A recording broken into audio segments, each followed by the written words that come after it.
Welcome everyone to 3 Count Commentaries.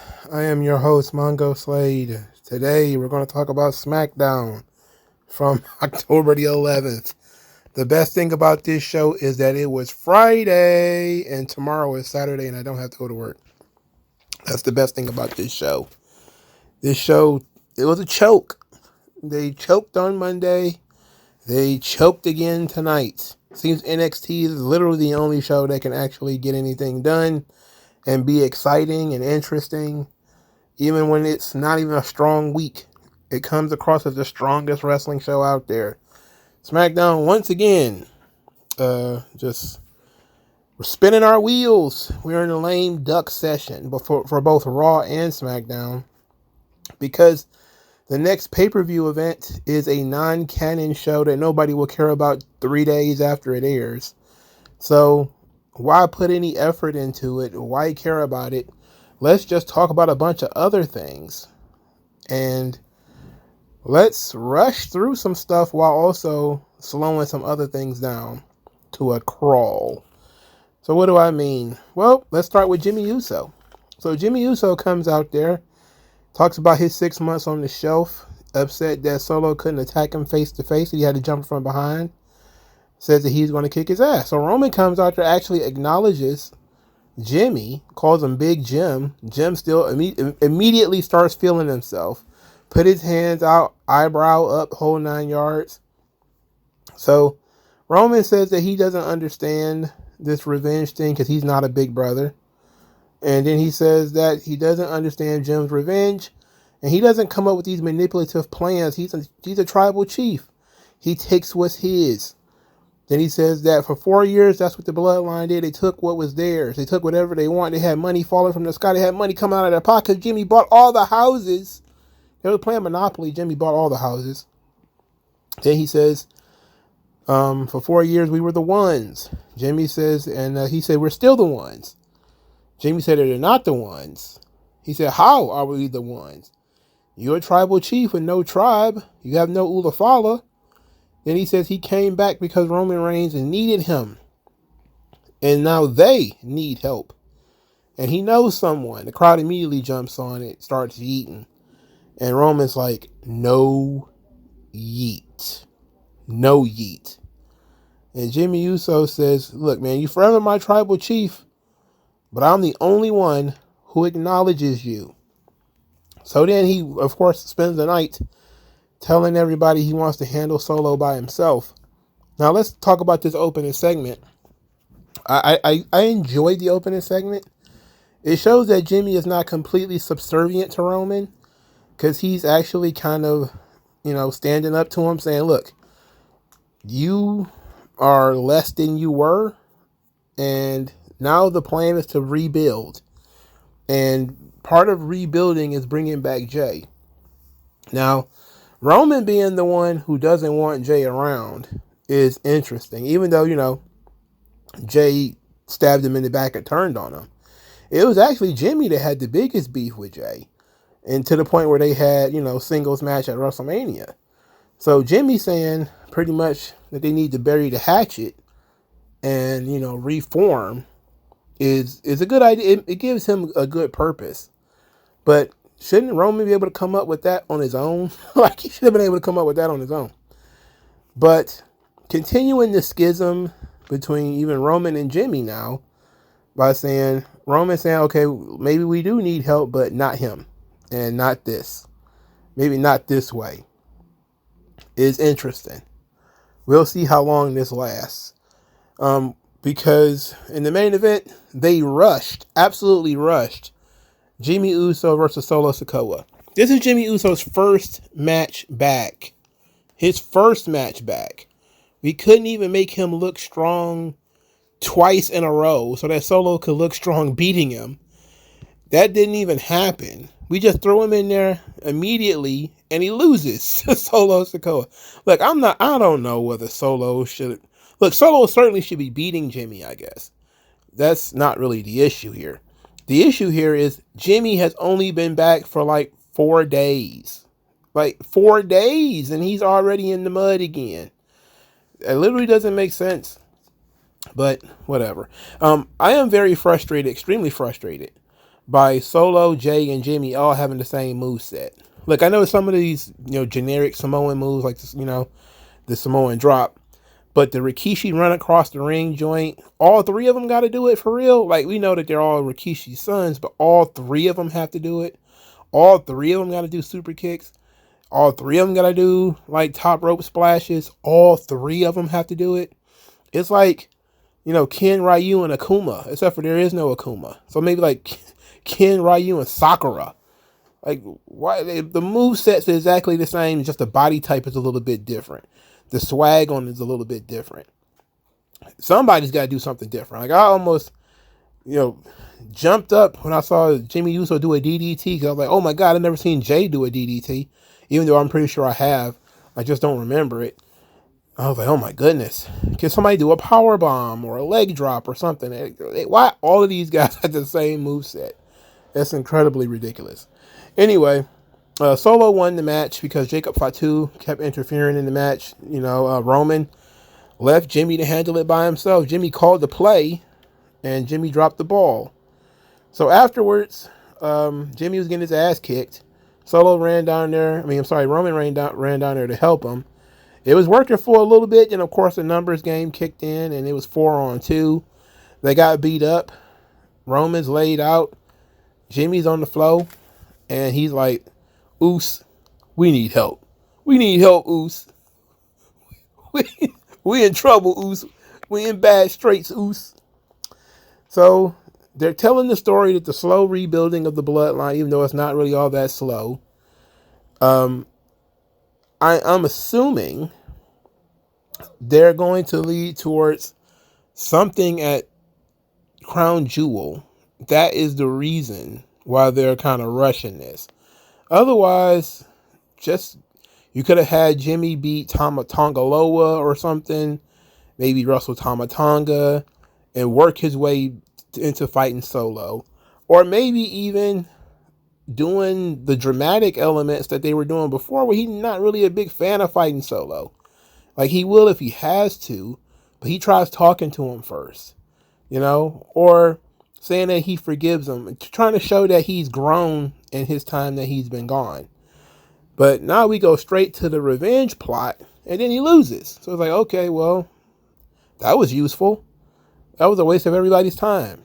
So, whatever. Roman's just there to further the Jimmy story, and which is to rebuild the bloodline. And since that's going to be Jimmy's task, I guess Roman will continue to be there for this. But I'm very interested in how they're going to go about getting Jey Uso to return. I would imagine this is going to have to be Jim going to Raw and making amends with Jey, which could be fun. That could be fun. I wonder how that's going to work with, Jey being the Intercontinental Champion and, achieving his dream and achieving his desire. I would imagine the quote-unquote new bloodline red and black, bloodline rose. These guys are going to cost Jey the Intercontinental title, and that's going to bring him back into the bloodline. That's what I'm guessing is going to happen. Because that's sensible, at the very least, right? That, Jey doesn't want anything to do with Roman and Jimmy. But since Solo won't leave well enough alone, he kind of costs Jey the title. And now Jey comes back.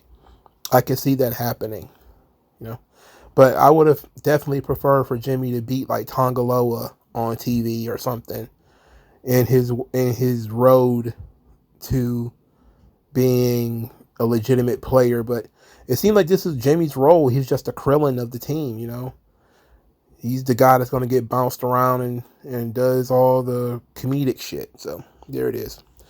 So the first match on the show was LA Knight defeating Carmelo Hayes. A solid match. Can't really say too much about it. It was just a wrestling match. It was gobbled up by commercials for the most part. Andrade was at ringside. He didn't do anything, didn't say anything, just sat there. After Carmelo Hayes lost, he mocked him a little bit, but it was words from Andrade, which I certainly do not understand. Afterwards, Carmelo Hayes bitched and whined and complained to Nick Aldis, who then suggested that Andrade and Carmelo Hayes have another match. Oh my God. Whose idea is this? These people are the laziest sons of bitches. This is just plain lazy.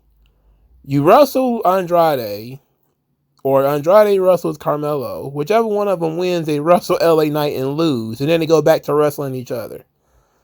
And I'm like, well, this is so incredible. Is there anybody else on this program? Is there literally nobody else on this program? Santos Escobar strolls over and basically mentions that this U.S. title picture has been the same two people for, 3 months? And Nick Aldis like, I was waiting for you to step up. Like, what do you mean? There's more people than him on the show. So then Santos Escobar reminds Nick Aldis that Los Garza is a tag team, and Elektra Lopez is a wrestler who has never wrestled a match on this show, to my knowledge. And well, maybe she wrestled, maybe, but I don't think so. And she's done little to nothing. She doesn't even talk for the group anymore. And so Nick Aldis says that he has a special tag team for Los Garza, which is Motor City Machine Guns, next week. And they actually did a vignette basically telling everybody it was them. But I think they're going to go by MCMG, which is the initials, because maybe they can't go by Machine Guns in WWE. Maybe they should go by Motor City Electric Vehicles, because they seem like they're going more towards cars and not towards machine guns. They're going to lean into the Detroit gimmick. This for the first time, this guy's going to have a Detroit gimmick. I can't wait. Somebody's going to build a wall and call themselves the Grosse Point Machine Guns, and build a wall and keep all the Detroiters out. Anyway, the Carmelo Hayes LA Knight match was a fine match. Can't really complain about it. But this division is in the toilet. It is terrible. LA Knight's just beating the same people over and over again. It doesn't matter because these people are beating each other over and over again. So it ends in a triple threat match, no doubt, where Andrade, Carmelo, and LA Knight's going to wrestle against each other. And LA Knight probably going to win that match too. And then what? Then what for Andrade and Carmelo? Is they going to wrestle in an 8th match? Then a 10th? What? I don't get it. What is the point of all of this shit? Where's the forward momentum in this? These guys are stuck here. Stuck. Lash Legend and Jakara Jackson did a vignette before their big championship match. So they did it the right way. They introduced them. They showed some clips. And then they came out for their entrance, which was immediately interrupted, but I'm going to skip the interruption. Jakara Jackson and Lash Legend, they tried. It wasn't terrible. Piper Niven and Chelsea Green were outside the ring. They're still doing this gimmick where Chelsea stinks. Remember that, I think I was talking about this. I don't know if it was on a live stream. I don't know. When they was talking about the Piggy James story, right? And everybody was so upset about the Piggy James shit. And it was a nonsense gimmick because clearly Mickie James is not fat. But everybody took it seriously. It was the same thing where I think Natalya had a fart gimmick. So now the gimmick is that Chelsea Green stinks. And so it's constantly Chelsea Green stinks over and over again because she fell into a dumpster. And she's being oppressed by the locker room. Everybody running around saying she stinks. Look, I'm not offended by any of these things. But it's an interesting scenario watching people say, oh, it's fine that Chelsea Green's gimmick is that she smells. She just smells really bad. And, it's obviously an untrue thing. It's something they're trying to, make interesting. But when you do other kinds of bullying gimmicks, calling Nia Jax fat, or calling Mickie James fat, or something like this, it's a burial and it traumatizes people for a decade. I'm going to get the hell out of here. Somehow Piper Niven has decided that she's not just a a big bodyguard either. Now she has personality. She's wearing like floral arrangement shirts. I mean, Jesus Christ, she should have a moo gimmick. She's 1 or 2 steps away from being Bertha Faye, if we're being honest. Like, she might be more interesting if she pulled off a Bertha Faye kind of gimmick. Because Piper Niven is dead in the water right now, hanging out with Chelsea Green.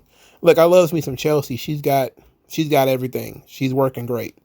Piper Niven, no, not so sure. Anyway, Bianca and Jade win because, of course, they were going to win. Chikara and Lash, well, they did fine. They did fine. So, can't really complain. So, Kevin Owens. Kevin Owens was banned and suspended after assaulting Cody Rhodes after Bad Blood. But he instead decided to charge the ring during Chikara and Lash's entrance, saying that he didn't turn on Cody. Cody turned on him. Cody ran out there to fight him. Security, all this, everybody came out there to break it up. So did Randy Orton. Randy Orton gets in between them. Cody is escorted to the back. Then he is elbowed in the face by Kevin Owens completely by accident. Then Randy punches Kevin Owens in the head, knocks Kevin Owens down. The crowd cheering vociferously for Randy at this point.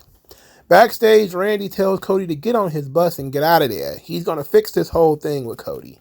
Nick Aldis says, well, yes, I want you to win that Crown Jewel Championship. I want you to defeat Gunther, so I need you to get out of here. So you are focused on Gunther. You don't have no time for Kevin Owens. I'm like, okay. So Cody Rhodes apparently listens to everybody. He gets on his bus, he leaves. Randy instead gets jumped by Kevin Owens backstage and stomped out because he was picking sides and he ended up picking the wrong side. Now we're supposed to believe that house husband Kevin Owens can beat up the ever-expanding Randy Orton. I don't understand this. You know Randy Orton didn't take any bumps. You know he just probably calmly laid in position like, not too hard, kid.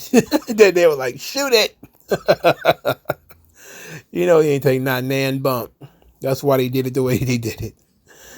Okay, so they're trying to act like Kevin Owens is unhinged. You know, he's losing his mind on his friends. He's paranoid. You know, clearly there's people already rationalizing online saying, oh, he had hell with the bloodline for 3 years and Cody is taking their side and then Randy is taking Cody's side. I get it. Everybody understands the heel turn, but you got to have some moral clarity here. You don't just attack your friends without trying, by completely and totally destroying context. We're going to obliterate context. Roman came to help Cody, and so he's returning the favor. Randy is understanding. He's been around a long time. He knows how bad it is. He feels the same way Kevin Owens does, but thinks that this is the wrong way to handle it. This is the drama that you're supposed to be dragging out and doing something with. Instead, I feel like we're rushing through it. Some people think that they're rushing through it because Kevin Owens is leaving. I don't know. I don't care. I hope Kevin Owens leaves. I would hope there's an absolute big hole in World's End that he can fill, or Revolution, or whatever other AEW event. I would love it if he can get into one of those shows. But to me, it just seems like they're missing a prime opportunity here. Clearly, they don't want to go into the drama element. Something needed to happen for sure.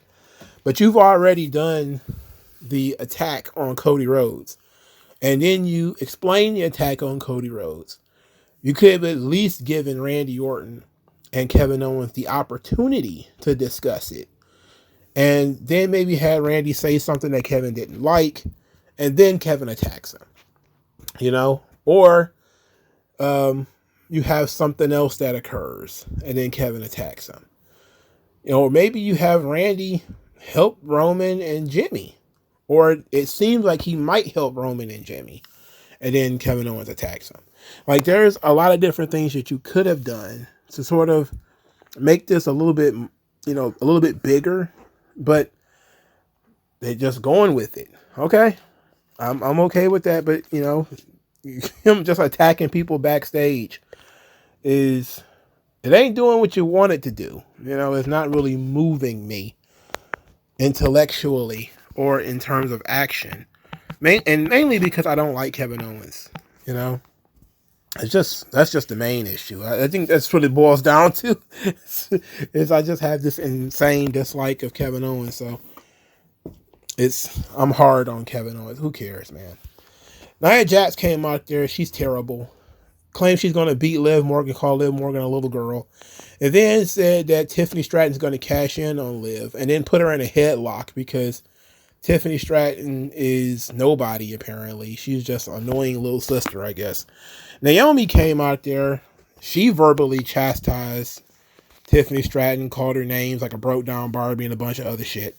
Said she beat Nia, then said she beat Tiffany, and she wants a championship match. Nia Jax says, okie dokie, we'll fight you. I'll fight you. And then Liv Morgan came out there. She came out there with Raquel and Dominic Mysterio. Says that they came out there to make an example of Nia Jax, but instead they just want to watch her lose tonight. So Nia Jax did wrestle Naomi, but it was non-title because Nick Aldis says that Naomi did not deserve a championship match. She has to earn it. So that we're doing championship contenders matches now. Oh no, Triple H is doing contenders match. This is a contenders match. Get out of here, man. So we got shenanigans, of course. Tiffany Stratton's outside the ring. Liv is out there. Raquel is out there. There's just a bunch of people outside the ring. Raquel snatched away the Money in the Bank from Tiffany Stratton, who yelled at her to give it back. But Tiffany Stratton, super athlete, cannot get her briefcase back from tall, lumbering giant Raquel Rodriguez.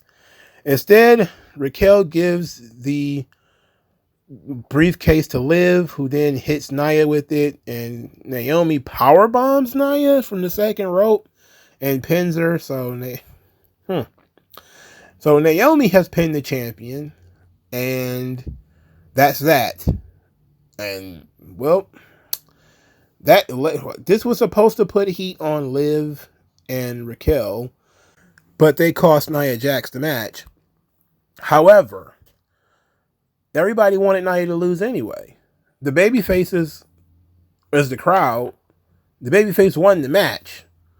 So, see, this is what I mean, man. People keep talking about how Triple H is this genius. Liv Morgan versus Nia Jax is a heel versus heel match. Who wants to cheer for? The lumbering giant or the cowardly chicken shit heel? Look, of the two, I prefer Liv Morgan. Of the two, at least she's mobile. But Nia Jax is treated like a goofball here. This is her second pinfall loss as the champion, which is far more pinfall losses than she had before she got the title. And we're in a weird situation here where we have heels. All these people are heels. Tiffany's a heel. She's being bullied. Nia Jax is a heel. She's getting cheated. And now what? I think I get it because, Dominic is super heel. He turned heel wild heel, as people say. And him and Liv are, the two most disgusting people on Raw at the moment. So that kind of makes Nia Jax a situational babyface. But nobody's going to care about this match because everybody hates Nia Jax. So that's not even going to work. The idea that we're going to create a scenario where everybody wants to see Nia Jax kill Liv Morgan. Sure, I could buy that if Nia Jax had talent. But people are just going to go to sleep as soon as Nia Jax music plays. And Liv Morgan is not a good enough ring general to make this thing any good. This match better be 5 minutes. And and quite frankly, I don't care who wins. So Naomi is back in the situation now. I'm fine with Naomi being in the title picture. It's just I don't like how we got here. because again, it's the same people over and over again. Naomi's back in the title picture after she lost to Bayley, which is after she has, lost other championship opportunities, and now she's back in this spot. Instead of having Naomi win a couple of matches, she beat Tiffany Stratton, then she immediately got to wrestle Nia Jax, which made no sense. Why didn't anybody else come out there and say, "What about me?" It's just dumb. And then you got Tiffany Stratton out there, who is the de facto number one contender. She's being pushed around by everybody, apparently. She's pushed around by Naomi. She's pushed around by Nia Jax. She's being pushed around by Raquel Rodriguez. It's like, oh my God. Did she hit when was the last time she hit an offensive move on somebody? You don't even know this girl has any talent or skill or anything. If you just watching this show, she's had a briefcase. That's it. They don't showcase her to see how good she is. She doesn't go out there and win matches. Nothing. She doesn't even cut promos for herself anymore. Her entire gimmick is that she is under the wing of Nia Jax, and everybody's just waiting for her to cash in the Money in the Bank, which is fine if you show that she's competent. Like, if you shows that she can go out there and do things on her own, and yet, Nia Jax is a little bit concerned about how good Tiffany Stratton is and how sneaky she might be or whatever, and wants to keep her under her wing for that reason. In this situation, it's just a bullying tactic. You're going to stay under my wing, and it doesn't really matter anyway because Tiffany Stratton is shit. She lost to Bayley. She lost to Naomi. She's being pushed around by everybody. It's like, oh my God, when was the last time she won a match? I thought, the old traditions that supposedly were in the way of us having good programming, all these things are supposed to be gone. It's supposed to be a new regime with new ideas and all this stuff. And yet the Money in the Bank winner being treated like mulch every single week. Well, that stays. That's one of those things that's just here. And it wasn't always a thing that happened. It didn't happen to Edge. It didn't happen to to Rob Van Dam. It didn't happen to a lot of Money in the Bank winners. It's kind of a new thing. I think it started with like Dolph Ziggler or something, where the Money in the Bank winner just goes out there and just gets beat clean in the middle of the ring over and over and over and over again. It's one thing for you to get knocked down trying to cash in the Money in the Bank, or, for somebody to get in the way. It's another thing where you can't even win a singles match. Like, you were pretty good and people were behind Tiffany.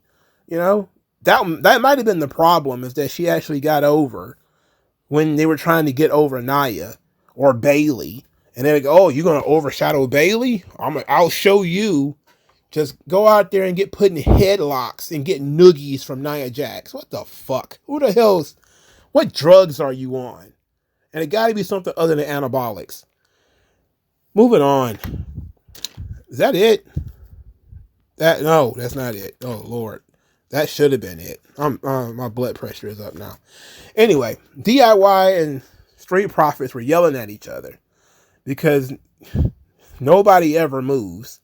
And the tag team division is not moving. So Nick Aldis actually steps up and says that these guys arguing with each other, well, that ladder match was your shot. And now DIY is yelling at the Street Profits, and the Street Profits are yelling at DIY. And I'm like, oh my God. Where are we going with this? Nick Aldis was right to say that you guys had your shot and you lost. And he was absolutely right to say that. At the same time, though, bro, I really don't need to see these guys anymore. You got to get creative. This is what I mean by creative. Look, these guys they're in the tag team division or whatever. They can stay as a tag team, but let them wrestle as singles. We don't need them in the tag team division anymore, at least not right now. They've expired all of their tag team championship opportunities. LA Knight needs opponents. He needs people to wrestle. You got 4 guys right here. All right. And then you got 2 other guys with Austin Theory and Grayson Waller. None of these people are going to be tag team champions anytime soon. You're not building up any tag teams that are feuding with each other. I guess this is a feeble attempt at building a tag team feud. It's, you know, again, the same teams that we've been seeing for 3 months anyway. You don't need to break the teams up either. Just let the guys work singles matches and wrestle LA Knight so he can have somebody different to interact with and can do different things. I mean, with as shitty as the tag team division is, with as shitty, absolutely god awful as the women's title is, this Cody title reign is a disaster too. It is an absolute disaster. This thing has been on the skid since the first match with AJ Styles. It's been on the skids ever since. Triple H does not have a plan. There's no goal. There's nobody else being built up as the guy ready to take the belt. Nothing. Which is usually what you do, is you at least have a guy ready to take the belt, even if it's just because Cody got injured. There's somebody waiting. There's nobody. There's not, because the only other person winning matches on TV is LA Knight. Everybody else is 50-50 booked to death. There's nobody else. Well, I guess Jacob Fatu, and you're not ready to beat him yet. So that means Solo has to take all the pins. So Solo got pinned at Bad Blood, and Solo got beat in the cage match, and Solo got beat at SummerSlam. So it's like, what we're doing here? Cody Rhodes has already beat Kevin Owens. Oh, Kevin Owens turned heel now. It's a completely different match. Oh, okay. Sure. Whatever. Do you, man. But this thing is not working out. It's not Cody's fault. I see people online all the time talking about how terrible this title run is, and they're blaming Cody for it. Cody ain't booking himself. He's not booking himself. At least I don't think so. I know part of this is him wanting to be the American Dream Daddy. I understand that. But he's not booking himself. He's not booking other people on the show. Because, look, unless he's going to wrestle Roman, who is he going to wrestle that's going to have heat? Who's he going to wrestle that people are going to believe is going to beat him for the belt? Nobody. Oh, yeah. Remember The Rock showed up after Bad Blood? They didn't even show that clip, but I didn't see it. And he wasn't mentioned. Nobody mentioned The Rock. Nobody said anything about The Rock. Now, maybe Jimmy is alluding to The Rock when he says we need help. But that was a huge elephant in the room. That was a big problem that neither Jimmy nor Roman decided to discuss The Rock being out there, or what The Rock could possibly want, or that he could fix their problem for them, or whatever the case may be. There was nothing. So there's that. Friday Night SmackDown, not good. Continues to not be a good show. I expect the numbers to go down even more because the show is forgettable. There's no reason to believe that Carmelo Hayes is going to beat LA Knight. He's 50-50 booked into the ground. The women's tag team championship match, I mean, did you really think that the rookies were going to win? Forget it. The Kevin Owens angle was good. It was fine at the pay-per-view. Tonight was a decent follow-up. It wasn't terrible. But they kind of jumped over a couple of steps into him attacking Randy Orton. But they wanted to make it, I guess, interesting as possible and speed this thing up, which is fine. So I'm not mad about it, even though I do think that it could have had an in-ring segment to sort of try to hash things out, and then he attacked him. That's the only difference. The Jimmy Uso Roman Reigns angle was fine. I like that too. Only problem with that is it didn't address The Rock at all, but they did address the Jey Uso question. I'm tired of Solo Sikoa and him being in the main event. I wish he would vary his moveset up a little bit. So SmackDown is tired. It's low energy. And they need to fix that, because all of that is booking. The talent is over. They're selling merchandise. They're moving tickets. So when you get people into the building and then they're not reacting, or you're not giving them anything worth a damn to talk about, days and so later, that's just your booking problem. You get fix it overnight, actually, by getting back into character-driven storytelling. I don't know what happened with Paul. Did Paul really get sick? Because I thought he was the mastermind behind this bloodline story. And it's starting to get a little dry. Because I don't think Paul would have rushed Jimmy versus Solo so quickly. I don't think anybody who had any kind of creative control would have rushed it so quickly. Which tells me that they did this because they really didn't have any other ideas. Like, share, subscribe. I'll talk to you guys later. No one doesn't matter.